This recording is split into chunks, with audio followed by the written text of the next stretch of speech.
dan seminggu di Hong Kong. Terus majikan tiba-tiba pulangin saya, pulang langsung ke Indonesia, beliin tiket di Indonesia, nggak ke agensi. Alasannya katanya anaknya itu mau pindah rumah dan tidak membutuhkan saya. Kalau seandainya saya proses lagi ke Hong Kong itu, apakah visa bisa turun? Bisa dong. Samen sekarang di Indonesia apa di Hong Kong? Di Indonesia, udah di Indonesia. Majikan itu langsung bawa aku ke bandara, bukan bawa aku ke agensi. Kalau dia bawa aku ke agensi, mungkin aku bisa ganti majikan. Itu kecewanya saya. Kenapa dia bawa aku ke bandara langsung? Ya Samen harusnya menolak. Kalau nggak mau telepon polisi. Ya saya nggak ngerti Pak. Aku kan baru pertama kali ke Hong Kong, jadi nggak ngerti. Baru sebulan di sana, belum tahu apa-apa. Sebenarnya aku nggak mau pulang kalau harus ngomong jujur, soalnya kan kesangkutan aku di rumah juga masih belum kelar gitu kan, orang baru sebulan.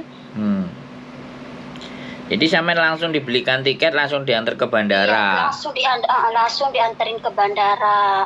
Samen bisa menjelaskan hal itu nggak? Ada buktinya nggak? Kalau enggak ya sebenarnya proses itu juga bisa, cuman habis itu potongan lagi, atau Samen telepon PT-nya lagi balik, atau telepon agennya juga bisa kan.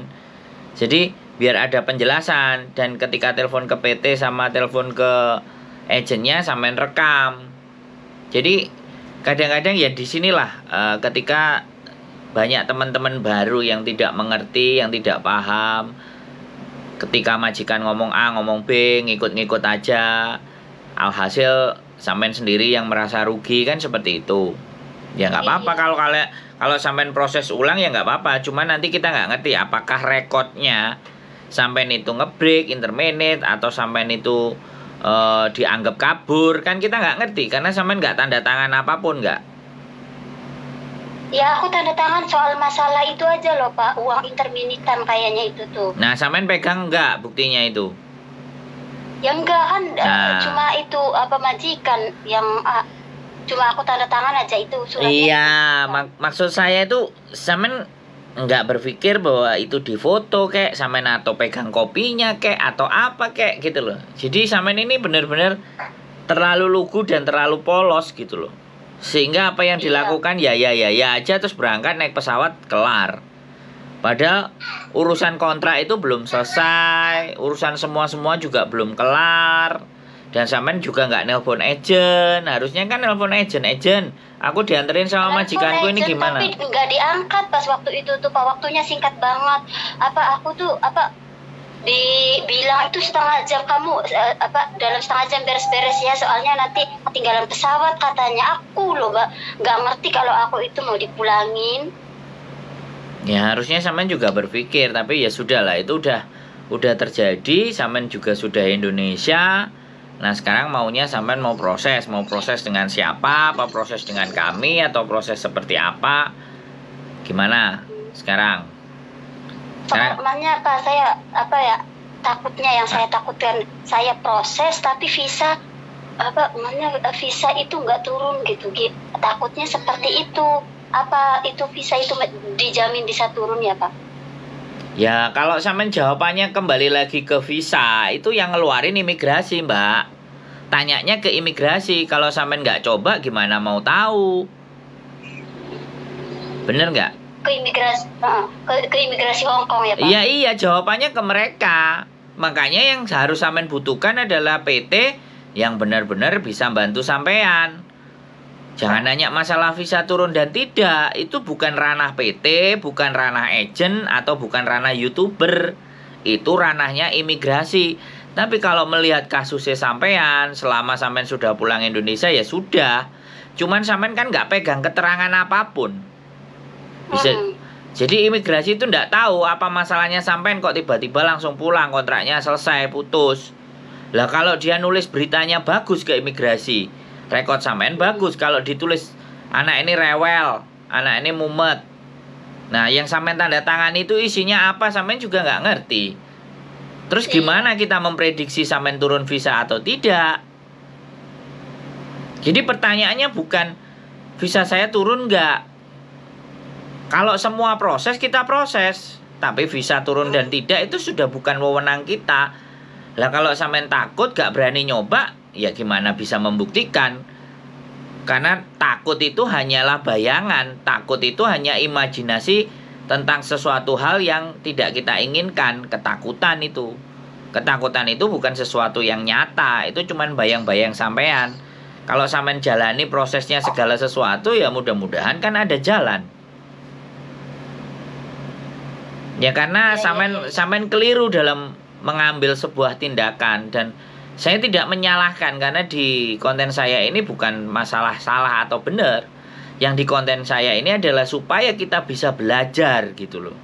Kalau toh pun kita jadi anak baru, tiba-tiba mau dipulangin, harus tanda tangan. Minimalnya apa yang kita tanda tanganin itu kita juga pegang buktinya. Sama kalau sampean pinjem duit, ngutang duit kan selalu ada kwitansi, ada apa, ada yang harus ditandatangani dan harus ada sampean pegang buktinya. Bener nggak? Jadi untuk besok yang kedua kalinya kalau sampean berangkat, sampean harus bener-bener teliti. Sampean cari info. Jadi tanya-tanya atau apapun lah intinya. Untuk kan internet juga ada, HP juga sudah ada. Jadi kalau kasus yang seperti itu, saya nggak bisa menjawab apakah visa sampean turun dan tidak, karena jawaban itu juga tidak dari saya. Bisa dipahami nggak?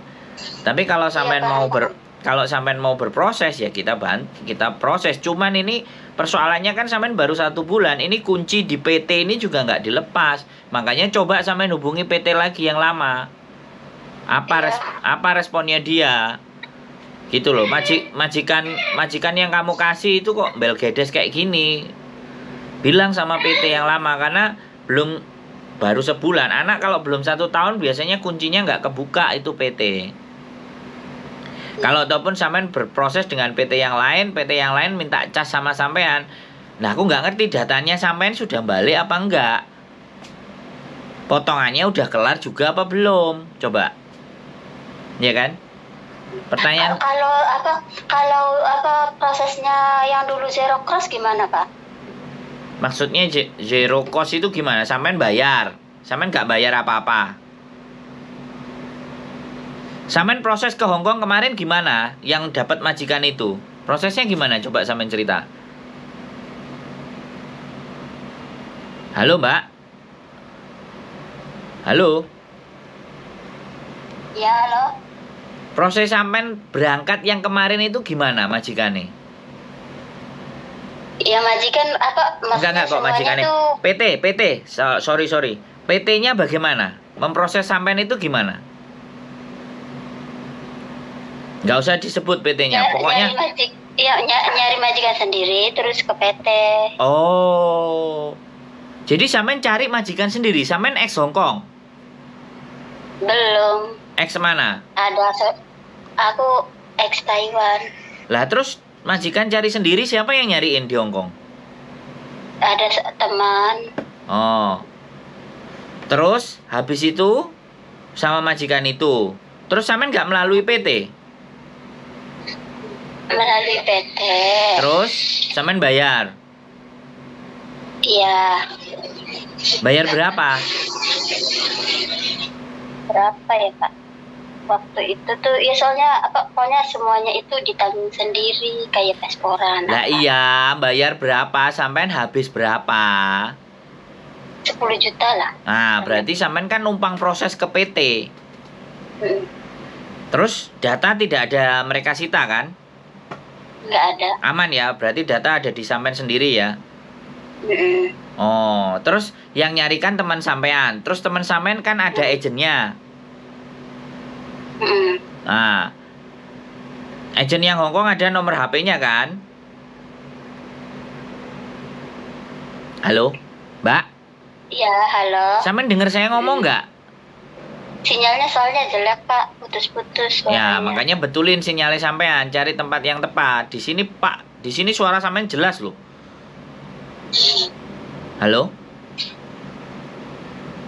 Halo? Iya, nanti saya keluar Pak. Oke. Teman-teman, Mbaknya lagi nyari sinyal. Nah, ini loh. Ini luar biasa ini. Ini kejadian yang baru saya temuin ya. Oke, jadi dia punya teman di Hong Kong, kasihkan ke agentnya dapat majikan, ya kan? Habis itu tiba-tiba dipulangin dan dia bayar PT 10 juta. Luar biasa.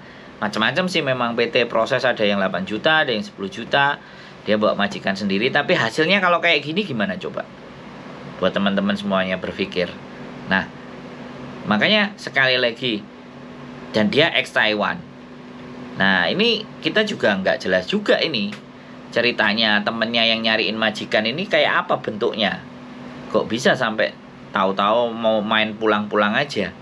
Nah, ini loh kalau proses yang ibaratnya tidak menggunakan potongan, itu mereka untuk ditarik sebuah tanggung jawab itu agak susah.